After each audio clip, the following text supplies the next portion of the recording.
Saya akan bicara soal pendidikan, pendidikan tanpa batas untuk menyelesaikan persoalan kompleks. Saya akan ajak teman-teman untuk pergi dan melihat Indonesia kita. Mari kita melihat Indonesia. Indonesia itu sebuah negara yang nampak kecil di sudut timur agak ke selatan dari dunia. Tapi sebenarnya Indonesia adalah bangsa yang sangat besar. Besarnya Indonesia itu luar biasa. Dari timur ke barat, panjangnya lebih dari 5.000 kilometer. Kalau kita lihat Indonesia, Indonesia adalah juga negara kepulauan terbesar di dunia. Indonesia adalah rumah bagi segala macam perbedaan, etnis, budaya, bahasa, yang berbeda itu semuanya berhak mengaku dan merasa dan mengklaim diri sebagai Indonesia. Kalau teman-teman lihat wajah-wajah ini, wajahnya berbeda satu sama lain, tapi semuanya mencirikan dan boleh mewakili Indonesia. Dan kita semua bangga dengan orang-orang ini. 1, 2, 3, 4, dan seterusnya. Perbedaan wajah mereka tidak membuat mereka menjadi tidak valid menjadi Indonesia. Teman-temanku sekalian, kalau kita lihat di agama misalnya, Indonesia adalah rumah bagi berbagai macam agama yang diakui. Seperti halnya UNS, UGM dengan bangga menceritakan bahwa UGM adalah juga rumah bagi semua agama, dan itu telah ditunjukkan dengan adanya fasilitas kerohanian yang sekarang kita lihat ada di UGM. Foto ini saya ambil sendiri dengan HP saya, dan saya ambil ini dari Pura UGM. Dari Pura UGM ini kita bisa melihat ke utara, yang kita lihat adalah gereja, masjid, kelenteng, dan wihara. Itu adalah simbol bagaimana Indonesia merupakan rumah bagi semua dan semuanya berhak mengatakan Indonesia sebagai rumahnya. Teman-temanku sekalian, Indonesia adalah juga bangsa yang besar seperti yang tadi saya ceritakan. Kalau kita bandingkan Indonesia dengan Eropa misalnya, Indonesia menutup hampir keseluruhan Eropa. Dari barat ke timur itu habis dari Irlandia hingga Kazakhstan, karena panjangnya lebih dari 5.000 km. Dibandingkan dengan Amerika sendiri misalnya, Indonesia jauh lebih panjang. Dari California ke New York, itu lebarnya tidak lebih dari 4.200 km. Sementara Indonesia, dari barat ke timur, panjangnya 5.000 km lebih. Apa itu artinya? Artinya Indonesia adalah bangsa yang besar, sangat besar. Besar potensinya, tentu besar juga persoalannya. Kalau teman-teman lihat di sini, ini adalah tanda bahwa Indonesia belum selesai dengan dirinya. Belum selesai dengan pembangunannya, maka kita masih perlu untuk demonstrasi. Kita perlu untuk turun ke jalan, untuk mengingatkan pemerintah kita. Itu tanda bahwa kita masih punya banyak sekali pekerjaan rumah. Indonesia belum selesai, Indonesia belum tuntas. Kenapa? Karena Indonesia mengalami persoalan yang sangat banyak. 17.508 pulau, 39 provinsi, 500 lebih kabupaten kota, dan 80.000 lebih desa, 280 juta jiwa. Kita memang akan mendesak pemerintah untuk selalu bekerja dengan baik, tapi kita juga tahu mengelola Indonesia tidak sama dengan mengelola negara tetangga seperti negara kecil lainnya. Kita akan desak pemerintah kita untuk bekerja dengan baik, tapi kita juga maklum bahwa tidak mudah mengelola dan membuat Indonesia menjadi maju seperti negara kecil lainnya. Kita tahu bahwa perkembangan terjadi, teknologi juga muncul untuk menyelesaikan persoalan tadi itu. Kita rasa dan kita ingin bahwa teknologi itu membuat hidup kita lebih baik. Kita juga merasakan itu, tetapi faktanya tidak jarang teknologi itu justru menimbulkan kompleksitas dan persoalan lain. Misalnya WhatsApp. Ketika WhatsApp muncul, saya sebagai orang tua, saya merasa ini adalah revolusi. WhatsApp itu akan membuat kita bisa berkomunikasi dengan siapa saja, kapan saja. Dan itu akan menolong pekerjaan kita. Saya yakin itu akan terjadi dan itu memang terjadi. Tetapi makin lama, saya juga merasa bahwa kehadiran WhatsApp itu juga menimbulkan persoalan tersendiri. Ketika semua bos saya bisa kontak saya, ketika semua rekan kerja saya bisa kontak saya, Ketika semua mahasiswa saya bisa kontak saya kapan saja dan di mana saja, maka WhatsApp itu hadir sebagai gangguan. Teknologi yang kita pikir menjadi solusi bagi hidup kita, ternyata tidak selalu bisa menjadi solusi. Kenapa itu semua terjadi? Karena sesungguhnya kita sedang menghadapi complex problems. Masalah yang kita hadapi di Indonesia ini atau di dunia ini bukan simple problems, bukan complicated problems, tetapi complex problems. Adik-adik mungkin bisa membayangkan kalau 2 tambah 2 sama dengan 4 pasti itu simple problems. Kita juga tahu complicated problems. Ngisi KRS adalah complicated problems. Kita tahu itu tidak mudah, tapi kita tahu langkahnya paling tidak kan. Kalau adik-adik lakukan pasti selesai. Tapi ketika kita menghadapi complex problems, it's not like that. Tidak sesederhana itu. Tidak cukup hanya dengan ketekunan, tapi dia juga perlu pemahaman komprehensif tentang banyak sekali hal. Ada banyak sekali hal yang terkait satu sama lain, itu yang membuat dia menjadi complex problems. Dan untuk menghadapi atau menyelesaikan complex problems, tentu kita harus melakukan juga pendekatan-pendekatan yang tidak biasa. Tidak ada satu disiplin pun yang bisa menyelesaikan complex problems tersebut. Saya akan ceritakan ini dengan menggunakan cerita hidup saya sendiri. Saya datang ke UGM pada tahun 1996, saya tahu saya sudah tua. Di sini pasti lahirnya setelah tahun 2001, 2002 saya duga. Di tahun 1996, ketika saya lapar, maka saya akan pikir di mana ada orang jual makanan. Kalau saya tidak sempat membeli makanan ke sana, saya titip kepada teman saya yang punya motor. Ada orang lapar, ada orang jual makanan, ada orang mengantar makanan. Apa yang terjadi di tahun 2025? Ini yang terjadi di tahun 2025. GoFood, GrabFood, SofiFood.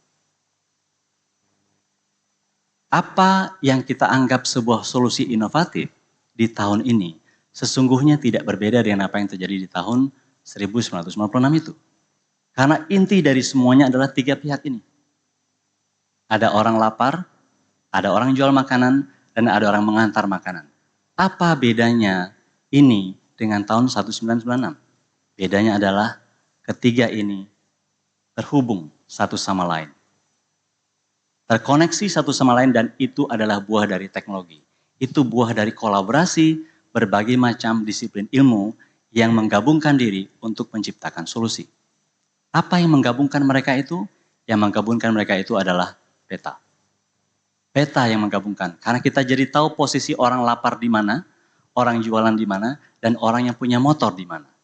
Peta yang membuat mereka bersatu dan terhubung satu sama lain. Pertanyaannya, siapa yang membuat peta itu? Yang membuat peta itu adalah surveyor.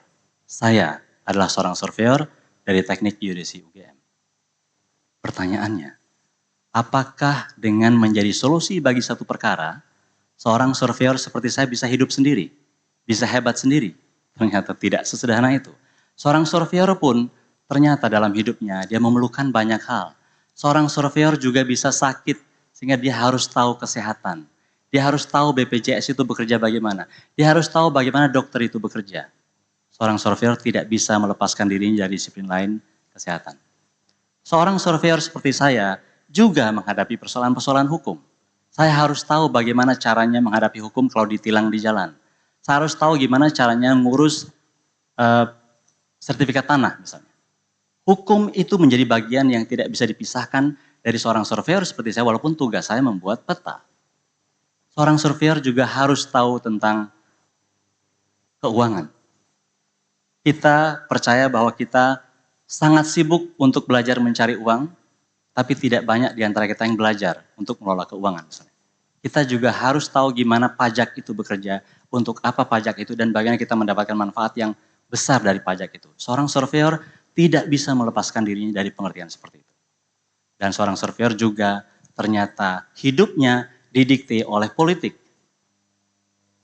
Garam yang saya terima, beras yang saya beli, bensin yang saya habiskan untuk mobil saya, itu semua harganya ditentukan oleh proses politik. Tidak bisa seorang surveyor yang bukan politisi itu pura-pura atau bersikeras untuk tidak mau mengerti politik. Karena sebenarnya hidup kita ini selalu didikte oleh keputusan-keputusan politik. Maka politik yang baik adalah politik yang sesungguhnya merupakan produk dari kepedulian semua orang. Apa yang mendasari politik yang bagus? Yang mendasari sesungguhnya harusnya adalah pengetahuan yang bagus. Knowledge. Knowledge ini nggak akan bisa bagus kalau dia tidak merupakan kumpulan informasi yang sistematis. Informasi itu hanya ada jika dan hanya jika ada data yang terpercaya. Data, information, knowledge, and policy. Itulah yang menunjukkan betapa tidak mungkin ada satu pihak yang terpisah dari pihak yang lainnya. Bagaimana data itu bisa kita ambil dengan baik, kita bisa dapatkan dengan baik? Data itu adalah hasil dari sebuah isu nyata. Dan satu isu nyata itu kita ekstrak datanya, ternyata nggak pernah bisa terpisah dari faktor-faktor atau A dan B yang mempengaruhi isu nyata itu. Dari situ kemudian kita harus tahu gimana metodenya atau konsepnya. Gimana metodenya sehingga kita bisa menghasilkan data dari situ. Dan dari situ kemudian kita juga sadar bahwa ternyata faktor A dan B itu tidak berdiri sendiri juga. Dia juga dipengaruhi oleh berbagai macam aspek. Jadi satu isu nyata itu tidak pernah berdiri sendiri.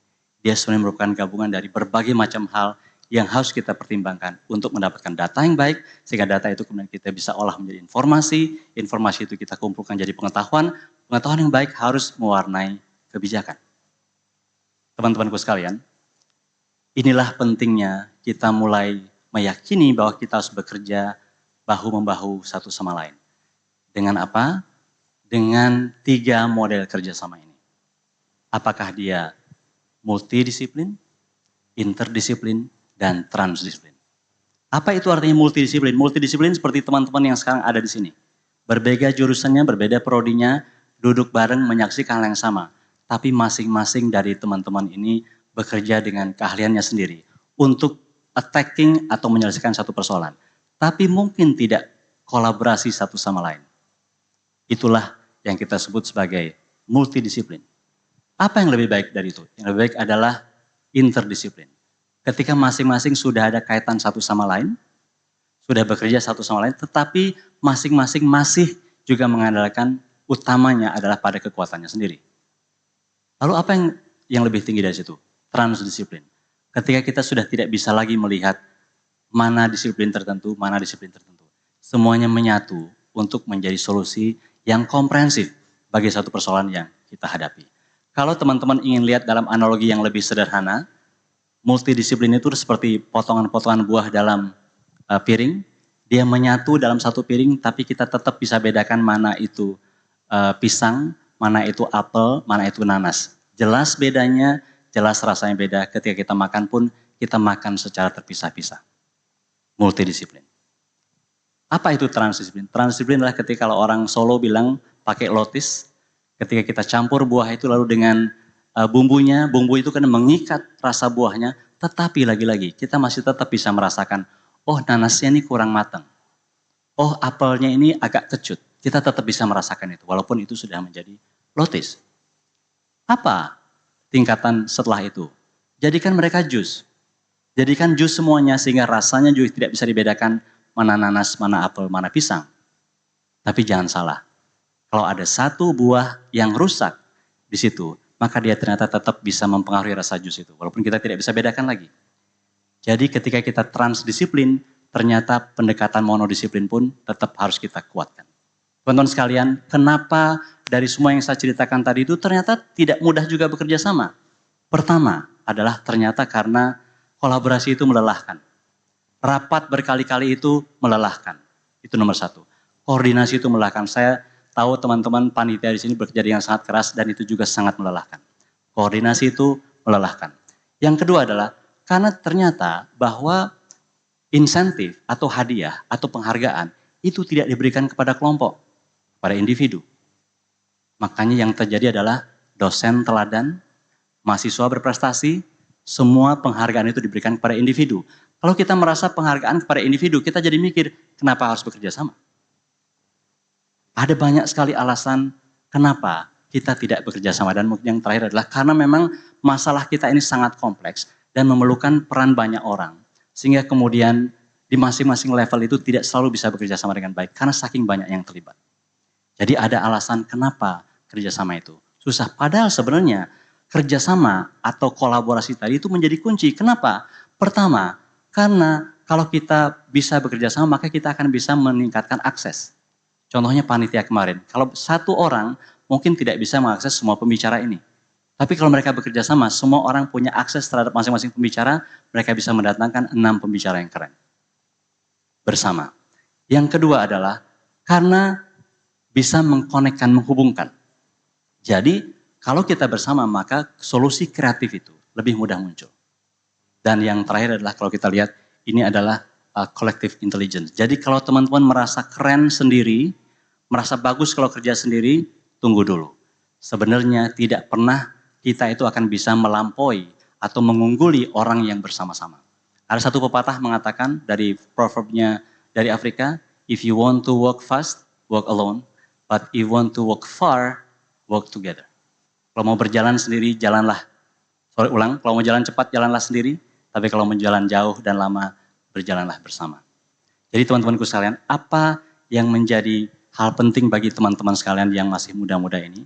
Pertama soal mindset, soal bagaimana pemikiran kita terjadi. Bahwa kerjasama ini bukan kebutuhan. Ini adalah kebutuhan, bukan kewajiban. Ini kebutuhan, bukan kewajiban. Yang kedua adalah teman-teman harus mulai bekerja sama. Untuk apa? Untuk kompetisi. Jadi hal teknis yang terjadi adalah teman-teman mulai bayangkan sekarang kalau mau ikut kompetisi, itu sebaiknya transdisiplin. Tidak monodisiplin, atau mungkin interdisiplin pun mungkin kurang, harus menjadi transdisiplin. Pikirin satu masalah itu, serang bersama-sama dengan disiplin yang berbeda-beda tadi. Dan yang ketiga adalah community service. Teman-teman bayangkan kalau nanti teman-teman datang ke desa, datang ke tempat terpencil, di situ teman-teman akan tahu betapa tidak mudahnya menyelesaikan persoalan itu, dan hanya akan terjadi jika dan hanya jika kita bekerja sama. Jadi untuk apa semua itu teman-teman kita lakukan? Kita kerjasama untuk menciptakan berbagai macam kemungkinan. Kemungkinan untuk apa? Kemungkinan untuk menyelesaikan masalah. Masalah untuk apa? Masalah untuk dunia. Dari mana kita mulai? Kita mulai dari Indonesia kita. Karena kita ada di Jawa, kita akan mulai dari Jawa. Karena kita ada di Solo, kita akan mulai dari Solo. Karena kita adalah orang yang sebagian besar dari UNS, boleh tepuk tangan buat UNS. Kita akan mulai dari UNS. Dan apa yang paling penting dari UNS? Bukan profesornya, bukan gedungnya, bukan dosennya, it's you. Why? Because at the end of the day, it's all about you. Karena pertanyaan nanti adalah, what can you do? Kalau kamu merasa itu impossible, mungkin salah baca, seharusnya I am possible. Matur nuwun, terima kasih.